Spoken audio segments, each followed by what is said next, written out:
আসসালামু আলাইকুম রহমতুল্লাহ। শুনেন, শিবির হোক, জামাত হোক বা চরমনে কিংবা হেফাজত বা আলিয়া, কেউই ফেরেশতা না। সবচেয়ে বড় কথা হচ্ছে তারা ইসলামের সবচেয়ে কাছাকাছি, বলতে পারেন অনেক কাছাকাছি, এবং তারা শরিয়া চায়। এটাই নবীওয়ালা কাজ, এটাই ইমানের দাবি। আর অপরদিকে বিএনপি, আওয়ামী লীগ, এনসিপি, জাতীয় পার্টি, আরো কত পার্টি,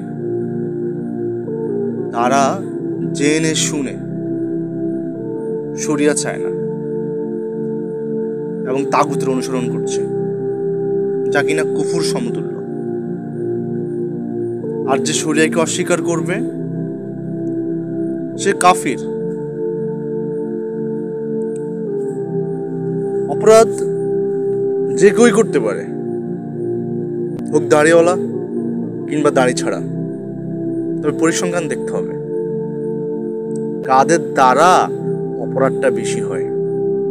কারা মদ, নারী, গাঁজার আসর বসায়, কারা লিভ টুগেদার, প্রিমিক্সিং, চাঁদাবাজিতে অভ্যস্ত, কারা টেন্ডারবাজি, ঘুষ, সুদ, দর্শনে বেশি এগিয়ে। দেখা যাবে এসবের সকল ক্ষেত্রেই এই মোল্লারা, এই মাওলানারা, এই দাড়ি টুপিওয়ালারা সবচাইতে পিছিয়ে, অনেক অনেক অনেক গুণ বেশি পিছিয়ে।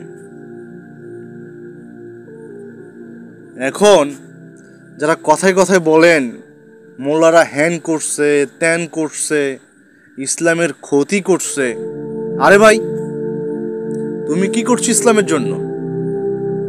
তুমি কি করছো? ইসলাম কি মোল্লাদের একার? ইসলাম কি মোল্লাদের একার? মোল্লারা কেবল জান্নাত আশা করে, তুমি করো না? আফসোস তোমার জন্য, আফসোস। কিভাবে আল্লাহর সামনে হাজির হব আমরা? হে আল্লাহ, আমাদের সবাইকে পরিপূর্ণ ইসলাম দান করুন, আমাদের সবাইকে সঠিক পথ দেখান।